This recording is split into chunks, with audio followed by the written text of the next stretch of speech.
Sveiki, čia Gintarė iš Tavo sveikata LT. Šiandien noriu pakalbėti apie lieknėjimą, bet ne apie kažkokius triukus, kaip numesti svorio greičiau, o apie tai, kas iš tiesų atneša ilgalaikius rezultatus. Tai pirmiausia, ką labai reikia suprasti, kad svorio metimas tai nėra stadija jūsų gyvenime. Tai nereiškia, kad numesit svorio ir po to galėsit daryti, ką norit, nes kai turima tokią mąstyseną, labai dažnai žmonės nusimeta svorio ir priauga jo atgal.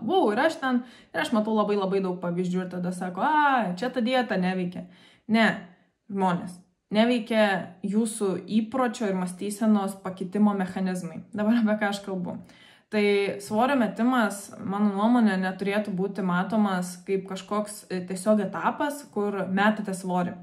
Tai turėtų būti kelionė, kurioje jūs išmokstate naujų dalykų, įgaunate daugiau žinių ir pakeičiate savo mąstyseną ir įpročius taip, kad jie atneštų ilgalaikius rezultatus. Tai reiškia, kad jūs numestumėte svorio, kiek norite, kiek reikia, ir nebesugrįžtumėte į antsvorį.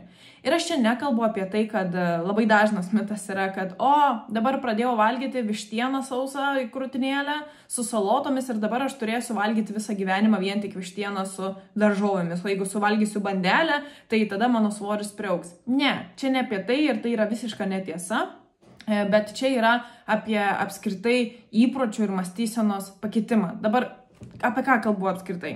Tai pirmiausia, kam labai reikia suprasti, kad visi mes buvome gyvenime tokioj stadijoje, kai buvome, tinkamos formos, ar ne? Be antsvorio, be viršsvorio, liekni su sveikiu gražu kūnu.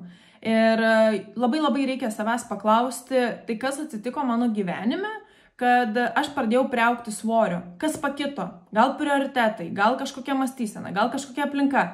Kas tai buvo? Ir tik tada, kai išsiaiškinsite, savęs paklausdami šitų paprastų kelių klausimų, tada suprasite, dėl ko iš tikrųjų turite svorį, nes, didesnį svorį negu norite. Nes bandelę valgote, tai net ne dėl to iš tikrųjų, kad bandelė yra skanu, nes iš tikrųjų, jeigu pažiūrėtumėte, jinai skanu 1 sekundę, o po to jinai yra beprotiškai nebeskanu mūsų organizmui, bet jūs valgydami bandelę norite gauti kažkokią tai emociją. Nuraminti kažkokį tai vidinį norą kažką patenkinti. Ir kas tai yra? Aš asmeniškai truputėlį pasidalinsiu. Tai aš svorio priaugau, dar būdama netgi nepilnametė ir dirbau Anglijoje porą vasarų kebabinėje. Tai priaugau tada per tas 2 vasaras 20 kg, bet po to susijėmiau, numečiau svorį. Tada įstojau studijuoti ir svorį vėl priaugau.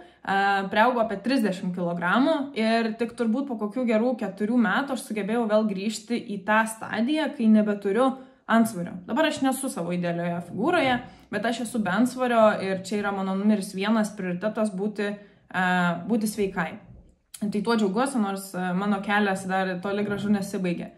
Ir kai pažiūriu retrospektyviai, kas nulėmė tai, kad aš priaugau svorio, tai pirmiausia yra, kad aš tiesiog valgydavau, norėdama patenkinti tam tikras emocijas. Aš patirdavau Anglijoje labai daug streso, o studijų metais irgi patirdavau labai daug streso, nes turėjau ne tik studijas, bet ir papildomas veiklas.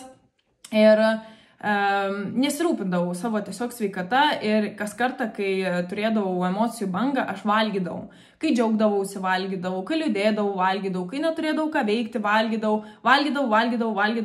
ir net neklausydavau, ką mano organizmas, ką mano kūnas sako, ar aš alkana ar nealkana. Ir iš tikrųjų pagrindinė problema buvo tai, kad aš kaip asmenybė nesugebėdavau pasakyti savo nuomonės, savo jausmų žmonėm. Tai reiškia, kad jeigu mane įžeidžia, aš neatsakydavau tam žmogui, aš pasilikdavau tai savo, nes negražu kitą žmogų įžeisti, ar atkirsti, ar save apsaugoti, ar ne, labai dažnai matau tą lietuvių kultūroje ir šiaip pasaulyje. Ir aš visą tai patenkindavau maistu. Ir čia yra labai didelė problema ir realiai aš sugrįžau savo svorį tik tada, kai nusprendžiau, kad aš pati esu nuostabi, aš turiu labai didelę meilę savo ir aš save myliu labiausiai, Dėl to aš prioritizuosiu sveikatą, o ne kitų žmonių perspektyvą, ar aš juos įžeidžiu ar ne. Kitas dalykas, kad aš komunikuosiu žmonėm, ką aš iš tiesų galvoju, nes kitu atveju aš tiesiog parduodu save kitų žmonių sąskaitą. Ir kitas dalykas, labai pradėjau žiūrėti, iš kur gyvenime aš gaunu stresą ir tvarkyti visas šitas sritis. Tai dabar labai kviečiu ir jūs pagalvoti, kas lėmė arba kas lemia, kad jums neišeina numesti svorio, kodėl jo priaugote. Ir čia truputėlį pasidalinsiu patirtimis su savo klientais, ką dažniausiai matau. Tai dažniausiai mano klientai yra 40+ metų moterys, su kuriomis dirbu individualiai. Ir iš tikrųjų savo darbą su jomis aš matau ne tik kaip meniu, receptų sudarimą, ten kasdienį bendravimą ir taip toliau, bet labai didelė dalis yra tiesiog, atrodo, kartais dirbu psichologų žmonių tam, kad žmogus pradėtų save labiau mylėti, pradėtų savo sveikatą labiau prioritizuoti ir atrastų kitus džiaugsmus gyvenime, negu tik apsėdimą. Aš manau, čia ir yra mano didžiausia stiprybė dirbant su klientais. Bet šiaip, ką labai dažnai matau, kad vyresnio amžiaus moteris labai dažnai nurašo tą svorio priaugimą ant hormonų, kad čia atsirado po gimdymo, čia yra įvairiausių reikalų ir apskritai ant amžiaus nurašo. Tai taip, jūsų kūnas keičiasi su amžiumi, bet tai nėra pakankama priežastis kaltinti ir nesiimti veiksmų, kad turėtumėte sveiką kūną. Tai reikia visada pagalvoti, ką jūs galite kontroliuoti. Na ir pagrindinės priežastys, ką aš iš tikrųjų matau, ko trūksta ir su kuo dirbu labiausiai, kokiamis sferomis su savo klientais, tai pirmiausia yra meilė savo ir savęs prioritizavimas. Labai dažnai, ypač moteris, tiesiog parduoda save, savo emocijas tam, kad kažkam pagelbėtų, tam, kad gerai darbą padirbtų, tam, kad visą šeimą, vaikus, vyrą padarytų laimingą mamą, tėtį ir taip toliau, bet ne save. Labai dažnai matau, kad moteris save laiko tikrai ne numeris 1 prioritetu, o taip iš tikrųjų turėtų būti. Turėtume būti numeris 1 prioritetas savo ir mylėti save pirmiausia ir tik tada kitus žmonės. Tai čia numeris 1, ko labai dažnai žmonėms trūksta, kad iš tikrųjų numestų svorio. Nes kai prioritizuojam, pavyzdžiui, darbą, mes dirbam viršvalandžius ir taip toliau, pamirštam pavalgyti, neturim laiko išgerti vandens ir taip toliau, prastai miegam, daug stresuojam. Ir kas tada atsitinka? Taip, mes gaunam pinigėlių, bet tada ilgalaikė perspektyvoje mes užsidirbame pinigėlių, bet tada turime prastą sveikatą ir tada išleidžiame tuos pinigėlius atgal visokiem daktarams, visokiem vaistam ir ar tai iš tiesų buvo verta. Gal reikėjo save prioritizuoti iš pat pradžių pirmiausiai, o ne darbą, ne buitį. Tai čia numeris 1. Antras dalykas, ką matau, kad labai yra didelė problema, kad žmonės mato maistą kaip pasitenkinimą. Čia mano vienintelis gyvenimo džiaugsmas. Žmonės, yra labai daug gyvenime dalykų, ką galite daryti, kas jums kelia laimę. Ir maistas, apsirijimas, ypač prasto maisto, tai nėra meilė savo. Jūs savo kenkiat. Jūs pasiduodat trumpalaikiam malonumui, ilgalaikės perspektyvos kaina. Ir čia nėra meilė savo. Suvalgyti tą torto gabalą 5 kartus į dieną. Čia nėra meilė savo. Jūs tą sekundę jaučiatės gerai, bet jūs iš tikrųjų net ir negaunat tų emocijų, ką galvojat, kad gausit, kai suvalgysit torto gabalą.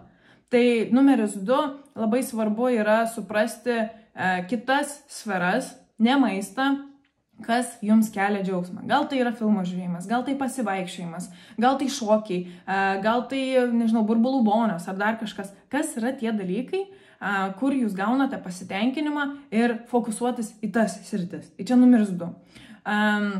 Numeris 3, labai didelė yra baimė keistis. Baimė pradėti valgyti daugiau salotų, nors visi žinome, kad to reikia. Baimė, kad kaip aš čia dabar vienaip valgysiu, o mano vaikai ir vyras valgys kitaip. O iš tiesų ir aš čia dabar visą laiką buvau pratus valgyti cepelinus, kleckus, lietinius ir taip toliau, kaip aš čia dabar jų nevalgysiu. Ir esmė tame, kad kai pasiduodat baimiai, pasiduodat aplinkai, vėl savęs neįdedat į pirmą prioritetą, tada ir atsiranda visos problemos. Tai net jeigu turit baimę keistis, sužinoti truputėlį daugiau apie mitybą, apie sveikatą, apie tam tikrus įvairius produktus, kurie yra naudingi jums, tai Čia turėtų būti prioritetas, o ne tai, kad parduoti gyvenimą baimiai. Tai, kad parduosit savo gyvenimą baimiai, keistis, jūs iš to visiškai neišlošite. Pažiūrėkite baimiai į akis ir priimkite veiksmus keistis. Tai čia yra dažniausia, su kuo susiduriu, dėl ko žmonės yra priaugę svorio ir dėl ko jiems yra sunku numesti svorio arba jie numeta svorio ir vėl grįžta atgal prie antsvorio. Tai labai prašau, skirkit minutę savo šito video metu arba po šito video, bet žodžiu, kiek įmanoma labiau iš karto ir paklauskit savęs, tai o kodėl aš turiu antsvorį ir ką aš turiu pakeisti, kad antsvorio nebeturėčiau psichologiškai, iš įpročių perspektyvos, o ne iš to, kad turiu atsisakyti bulvių, bandelių ir viso kito. Tai veikia, bet numeris 1 yra jūsų čia, jūsų mąstysena. Ačiū labai, jeigu reikia pagalbos, žinokit, kad dirbame su klientais tikrai asmeniškai, už tikrai prieinamą kainą.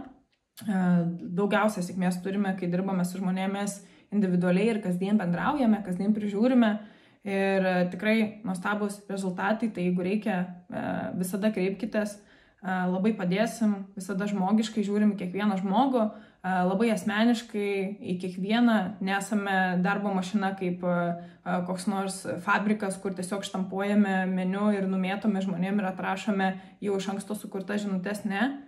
Kiekvienam labai asmeniškai, su kiekvienu labai asmeniškai dirbame, jeigu reikia visada ir susiskambiname ir žmonės yra tikrai labai patenkinti ir mano numeris 1 prioritetas dirbant su žmonėm yra ne tik paduoti meniu ir kad žmogus numestų svorio ir išsigydytų ligas, kurias turi su maistu, bet kad jie suprastų ir išmoktų įpročius ir įvairias reikalingas žinias, kad tas svoris neataugtų ir kad būtų pakeistas mitybos principas jau kai manęs ir nebus šalia jų. Tiek žinių, ačiū labai, kad žiūrite.